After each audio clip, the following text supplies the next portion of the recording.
Bonjour, donc je continue la question des attitudes non intentionnelles et de l'héritage non intentionnel que nous avons reçu, hommes et femmes, sages et sorcières, anges et démons. Et je dirais que les attitudes non intentionnelles qui interagissent avec une intention et une volonté consciente constituent une interaction conflictuelle, douloureuse pour beaucoup, entre la conscience et l'inconscient.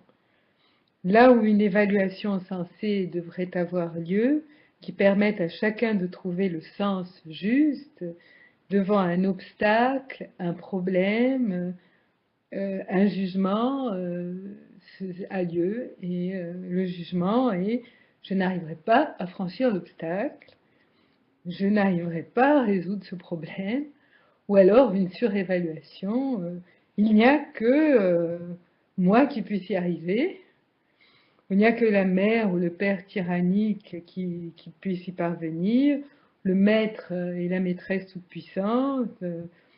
Consciemment, nous voulons nous développer et non intentionnellement, tout va de travers. Nous aboutissons à un rapport de force. C'est mon chemin contre le tien. C'est par exemple mon chemin d'homme raisonnable contre tes débordements sensibles et féminins, par exemple. Alors, il est très difficile d'agir sur une interaction entre un désir inconscient et une intention et une action consciente. Hein, on a l'action, on a l'intention, puis tout d'un coup, on a une émotion qui nous paralyse, une émotion qui va rendre difficile le parcours, une sensation de honte, une sensation de culpabilité. Alors, comment est-ce qu'on peut transformer cela et comment est-ce qu'on peut favoriser le développement des hommes et des femmes, mais ici, en l'occurrence, comment est-ce que les femmes peuvent s'impliquer davantage dans le parcours philosophique et face à la tyrannie, face à ces jugements dont les fondements semblent très incertains et qui sont euh, tributaires de cet héritage non intentionnel, il y a la déclaration des droits de l'homme, et pourrait-on ajouter de la femme, les droits humains. On peut agir indirectement sur la peur, sur la colère, sur le mépris, sur la honte, sur la jalousie, sur une passion, en agissant sur les jugements qui les portent. Ces jugements, Paul Ricoeur les désigne en tant que jugements prima facie, sont littéralement des préjugés. Ces préjugements racontent notre histoire familiale et sociale et reflètent souvent les préférences et les haines de nos parents, mais aussi de nos professeurs, qui ont nourri notre enfance sur le plan religieux, politique, social, humain. Et il est très difficile de s'en extraire, car ces préférences et ces haines vont imprégner nos désirs inconscients et se manifester de façon non intentionnelle. Comme par exemple, songeons aux guerres de religion, où se sont affrontés catholiques et protestants, juifs et palestiniens, de telle sorte que le fait d'être né homme ou femme dans une société occidentale, marquée par une longue période de patriarcat, euh, va faire en sorte que les personnes concernées vont hériter d'une histoire très différente. Des modèles sociaux distincts, et pour ce qui concerne leur formation philosophique, elles seront marquées par une prédominance masculine, surtout dans la sphère du religieux, comme nous l'avons dit. Les femmes n'accèdent à la formation philosophique, pour la plupart d'entre elles, au siècle dernier, au XXe siècle, et les séminaires, pour beaucoup, sont encore fermés. Elles ne peuvent oser une parole philosophique, pour beaucoup, que dans la sphère laïque. Alors, je voudrais vous expliquer un peu tout cela, c'est-à-dire que on l'observe, les attitudes non intentionnelles, c'est quelque chose que l'on observe tous les jours. Ce sont parfois un certain mépris dans le regard, une inflexion de voix, un tremblement, une hésitation, un recul, une fuite, un éclat de colère.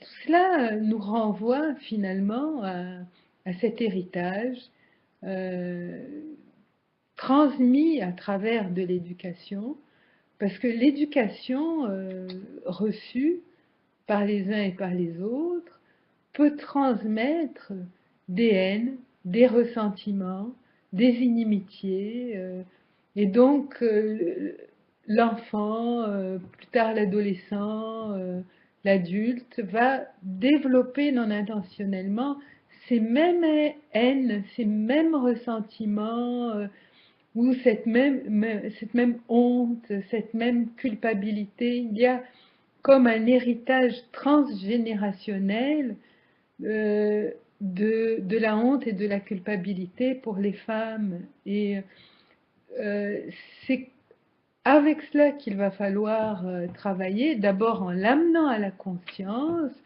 en ayant cette conscience des attitudes non intentionnelles, et puis en modifiant cette identité, en proposant une autre identité pour la femme. Et cela aura des conséquences pour l'homme, parce que lorsque l'un s'émancipe, l'autre aussi. Ce que j'imagine, cela doit être très difficile, ça n'a jamais été mon cas, mais d'hériter de la responsabilité d'être à l'image de Dieu et aussi parfait que Dieu le Père et le Fils. Et comment cela se joue pour les hommes, c'est aussi un héritage très très lourd. Donc je pense qu'il faut réfléchir à une ouverture, à une identité plus plastique, disons, plus ouverte à cette neuroplasticité que nous avons tous, capable de modifier des héritages affectifs et cognitifs qui freinent le développement humain, qui surévaluent les uns et dévaluent les autres, pour que nous arrivions à faire un chemin ensemble sans gommer nos différences, nos particularités, et pour ce qui est des femmes, sans gommer la douleur d'un héritage.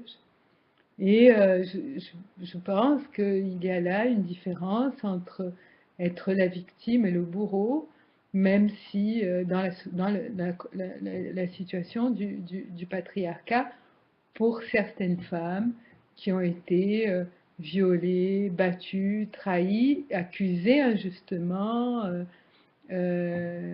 comme ces femmes aujourd'hui qu'on lapide encore. Hein. Il y a des lapidariums encore dans le monde pour les femmes adultères.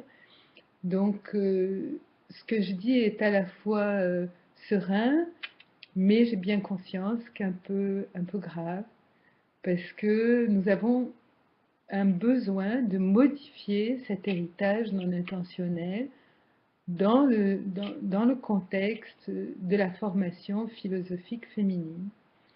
Alors, je me suis inspirée de mon groupe et des recherches de mon groupe sur le transculturel, et je me dis peut-être qu'il nous faudrait penser à une identité transculturelle, c'est-à-dire une identité qui traverse les cultures, et une identité qui prenne en compte les découvertes des théories de la méthodologie transdisciplinaire, comme la question de l'inclusion, le concept de plasticité humaine, le concept de complexité, et une identité qui puisse se tisser dans l'inclusion, plastiquement, et en ne niant pas sa complexité. La complexité d'être une femme aujourd'hui et d'être égale en droit à l'homme, mais d'avoir une différence de parcours finalement, une différence historique, et qui n'est pas possible de gommer tout simplement, ou de cacher, et de faire semblant, non, on est pareil. Euh, non, pas vraiment. Et donc, j'ai la conviction, je veux croire, que certaines lois qui oppriment peuvent être substituées par des lois qui délivrent, qui font du sens pour tous et non seulement pour une minorité toute puissante. Il faut pour cela à la fois écouter sa raison et son cœur. Une alliance ancienne, presque démodée, connotée idéologiquement, mais pourtant c'est bien celle d'une raison éclairée par le cœur, une raison sensible, selon le livre de Michel Maffesoli, dont il est question ici, mais aussi une raison plastique, une raison transversale, en prenant les travaux de Marc-William de Bono et du professeur émérite René Barbier, capable de penser et de composer avec la complexité de la vie, faite de sens et de non-sens. Donc, dans une prochaine étape, je vais parler de cette identité féminine en analysant ces dimensions de complexité, de plasticité et d'inclusion qui me paraissent nécessaires pour nourrir le débat. Merci et à très bientôt.